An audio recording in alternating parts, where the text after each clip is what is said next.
Kampuni ya DP World inayoendesha sehemu ya bandari ya Dar es Salaam imesema imetimiza malengo yake mapema kuliko ilivyokusudia awali, na sio hivyo tu, bali pia imeweza kubadili sifa ya bandari hiyo iliyokuwa ikitozwa tozo ya ucheleweshaji. Lakini sasa baadhi ya makampuni yameondoa tozo hiyo kufuatia ufanisi wake utendaji kazi mzuri kupita nchi za jirani.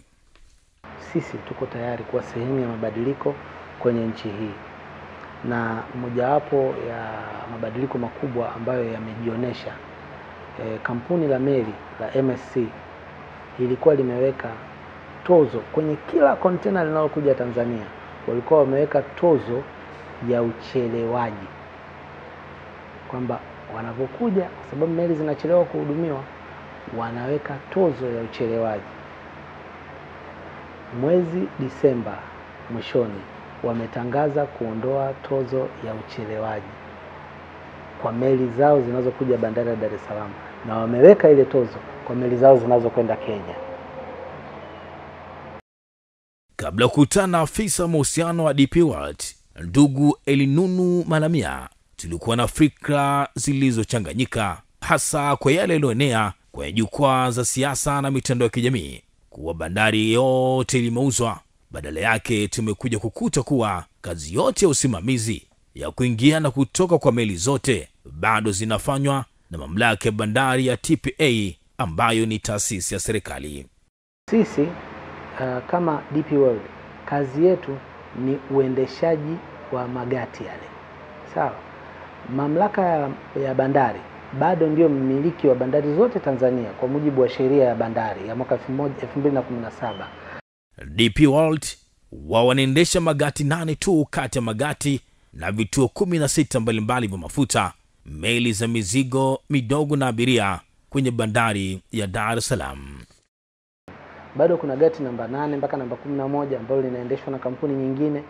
Bado kuna kituo cha upokeaji wa mafuta KOJ ambacho kinaendeshwa na TPA wenyewe. Bado kuna kituo cha kupokea mafuta cha SPM kwenye bandari hii ya Dar es Salaam, bado kinaendeshwa na TPA.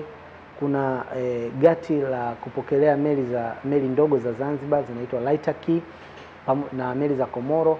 Kuna gati la meli za abiria ambalo linaitwa Malindi Wharf. Hivyo basi sio tu kwamba DP World haijanunua bandari ya Dar es Salaam, bali haina hata mamlaka ya sehemu kubwa uendeshaji wa bandari hiyo, na kiasi kikubwa raia wengi wanaonekana kufaidika na kufurahia ongezeko la kipato chao iliyosababishwa na ufanisi wa kazi za DP World, na kwa muda mfupi na kuweza kuwashawishi magari mengi ya nchi jirani kuja kutumia bandari ya Dar es Salaam. Kwa raia wa kawaida, kwa neema ya kazi ipo wazi. Madereva wengi waliokosa kazi sasa wameajiriwa na biashara nyingi kufunguka. Tulipouliza kuhusu uhaba wa kazi, madereva walisema hivi: kazi zimeongezeka kutokana na matajiri wananunua magari kila siku.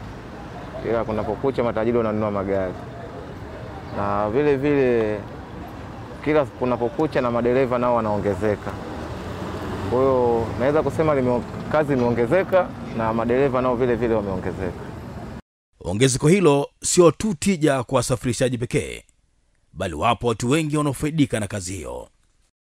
Raia kawaida kama mimi dereva, naweza kusema kwamba ajira inawezekana ikawa imeongezeka kwa kiasi fulani, japokuwa ziko na changamoto zake ndani ya kupata hiyo ajira ambayo imeongezeka. Na inapokuwa ajira imeongezeka kwa sisi madereva, ina maana wale watu ambao wako labda aidha katika maparking, ni magesti, wanauza malishe na vitu kama hivyo, ina maana inawezekana nao kipato kwao kinaongezeka kutokana na ile ongezeko la magari ambayo matajiri wananunua. Kivuli cha fimbo hakifichi mtu jua.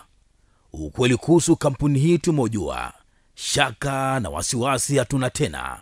Ajira zipo, ufanisi upo. Tunatoa kongole kwa serikali kwa usimamizi mzuri wa bandari zetu. Msimulizi wako wa makala hii fupi niite Kasim Limo. Hii ni TV Iman Tanzania. Elimu bila mipaka.